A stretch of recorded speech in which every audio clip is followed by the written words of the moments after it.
नमस्कार दोस्तों, एक और वीडियो में आपका स्वागत है। आज की इस वीडियो में हम रिमाइंडर थ्योरम के कुछ इंपॉर्टेंट क्वेश्चन सॉल्व करने वाले हैं, जो कि पिछली परीक्षाओं में पूछे जा चुके हैं।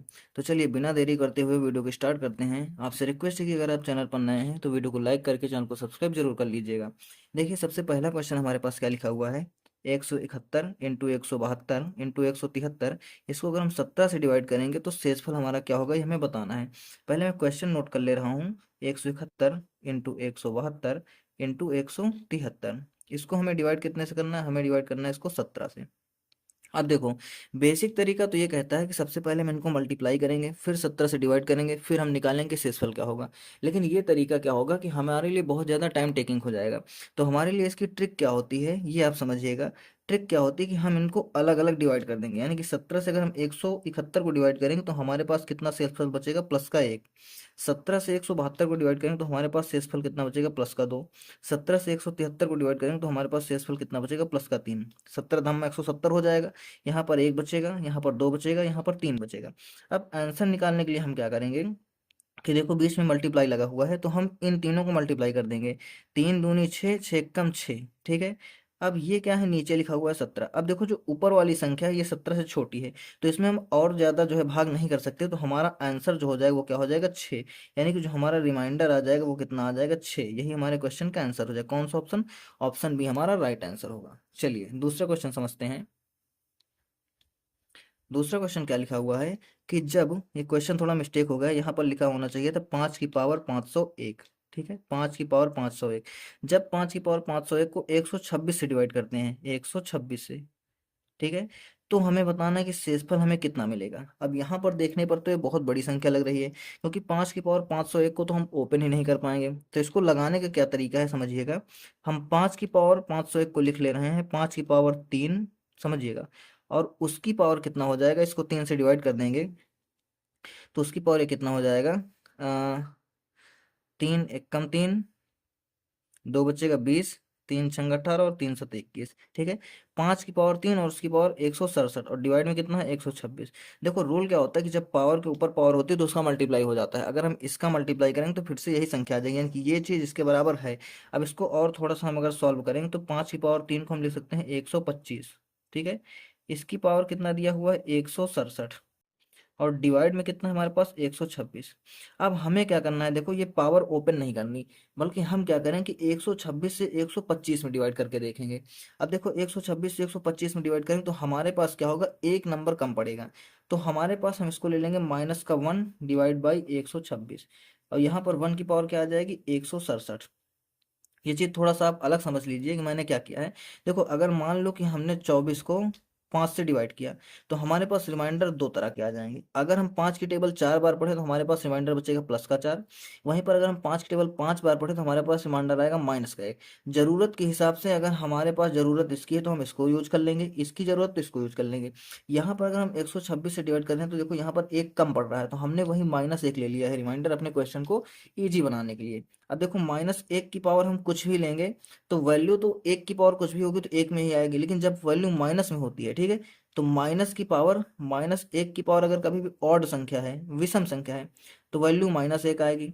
अगर -1 की पावर कभी भी सम संख्या है, इवन नंबर है, तो वैल्यू हमेशा और हमेशा प्लस में आएगी। अब यहाँ पर देखो ये ऑड संख्या है, तो यहाँ पर वैल्यू माइनस में आएगी, यानी कि -1/126।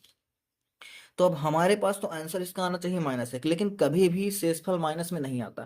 हम अपने क्वेश्चन को इजी बनाने के लिए वैल्यू माइनस में ले लेते हैं। तो जब भी कभी वैल्यू माइनस में आएगी तो वहां पर हमें क्या करना है, उसमें वही प्लस में नीचे वाली संख्या जोड़ देनी, यानी कि हम इसमें जोड़ देंगे कितना, 126।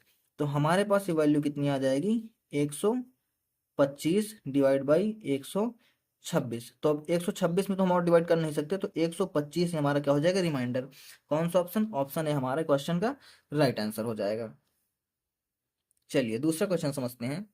क्वेश्चन क्या दिया गया है कि 7 की पावर 6 प्लस 5, 7 की पावर 6 प्लस 5 को अगर हम 6 से डिवाइड करते हैं तो फिर शेषफल क्या होगा, ये हमें बताना है। तो क्वेश्चन क्या लिखा हुआ है, 7 की पावर 6 और प्लस पे 5, इसको हमें डिवाइड कितने से करना है, 6 से डिवाइड करना है।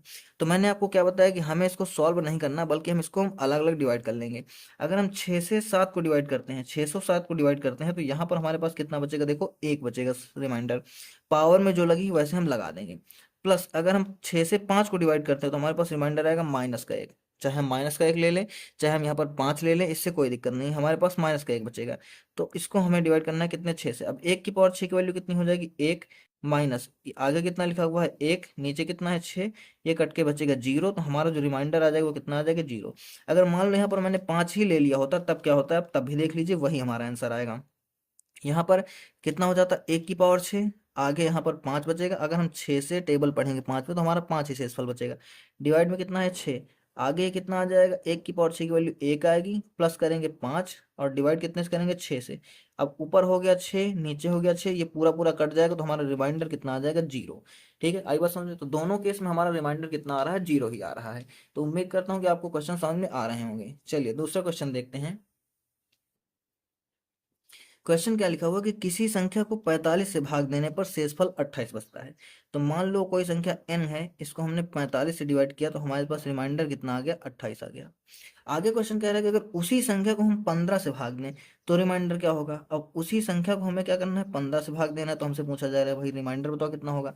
अब देखो ये संख्या जो है ये इसकी 3 गुनी, या फिर आप ये कह लो कि 45 15 से कट रहा है, तो वो वाली संख्या भी 15 से कटेगी। अब जो रिमाइंडर पहले बच रहा था 28, क्योंकि 15 से ये बड़ी है, तो यहाँ पर 28 में टेबल और चली जाएगी 15 की, हम इसको फिर से डिवाइड कर देंगे, तो हमारा रिमाइंडर अब कितना आ जाएगा, 13 आ जाएगा। 15 से इसको डिवाइड करेंगे एक बार में, रिमाइंडर हमारा कितना बचेगा, 13। तो ये हमारे क्वेश्चन का आंसर हो जाएगा। चलिए दूसरा क्वेश्चन समझते हैं। क्वेश्चन क्या लिखा हुआ है, पांचवा क्वेश्चन हमारा, कि जब एक संख्या को 5 से डिवाइड किया जाता है तो शेषफल हमारे पास 3 बचता है। ठीक है, किसी एक संख्या को हमने क्या किया, 5 से डिवाइड किया तो हमारे पास शेषफल कितना बच गया, 3 बच गया। अब क्वेश्चन कह रहा है कि उसी संख्या के वर्ग को, यानी कि उस संख्या के वर्ग को अगर हम 5 से डिवाइड करते हैं तो हमारे पास रिमाइंडर कितना हो गया, हमें बताना है। देखो जब भी हमने क्या किया कि संख्या का स्क्वायर किया है, ठीक है, तो हमारे पास रिमाइंडर का भी स्क्वायर आएगा, यानी कि इसका भी स्क्वायर आएगा, कितना आएगा यहाँ पर 9 आएगा। लेकिन ये जो कि 5 से बड़ा है तो इसमें 5 की टेबल और चली जाएगी एक बार, और हमारे पास रिमाइंडर कितना बच जाएगा, 4 बच जाएगा। 5 से पढ़ेंगे एक बार, 5 एक कम 5 बचे कितना, 4। तो ये हमारे क्वेश्चन का आंसर हो जाएगा। क्वेश्चन देखो बहुत ही ईजी है, बस आपको क्या करना है, ये थोड़ा सा ध्यान देने की जरूरत है। चलिए लास्ट क्वेश्चन देखते हैं। क्वेश्चन क्या लिखा हुआ है कि जब n को 5 से भाग देते हैं तो शेषफल 2 आता है। ठीक है, कोई एक संख्या है जिसको हमने 5 से भाग दिया तो यहाँ पर रिमाइंडर हमारे पास कितना आया, 2 आया। अब कह रहे हैं कि अगर n स्क्वायर को 5 से भाग दें, सेम पिछले क्वेश्चन के जैसे n स्क्वायर को 5 से भाग दें तो हमारे पास रिमाइंडर कितना आएगा। अब देखो अगर हमने संख्या का स्क्वायर किया है तो रिमाइंडर का भी यहाँ पर स्क्वायर हो जाएगा, यानी कि 4 बचेगा। अब ये संख्या 5 से छोटी है तो इसमें 5 का तो और टेबल जाएगा नहीं, तो यही हमारे क्वेश्चन का आंसर हो जाएगा, यानी कि ऑप्शन ए हमारा राइट आंसर हो जाएगा। तो शेषफल प्रमेय में जो भी मुझे इंपॉर्टेंट क्वेश्चन लगे थे वो मैंने आपको समझा दिए। उम्मीद करता हूँ कि वीडियो आपको पसंद आई होगी। अगर वीडियो अच्छी लगी है तो वीडियो को लाइक करके चैनल को सब्सक्राइब जरूर कर लीजिएगा। वीडियो देखने के लिए आपका धन्यवाद।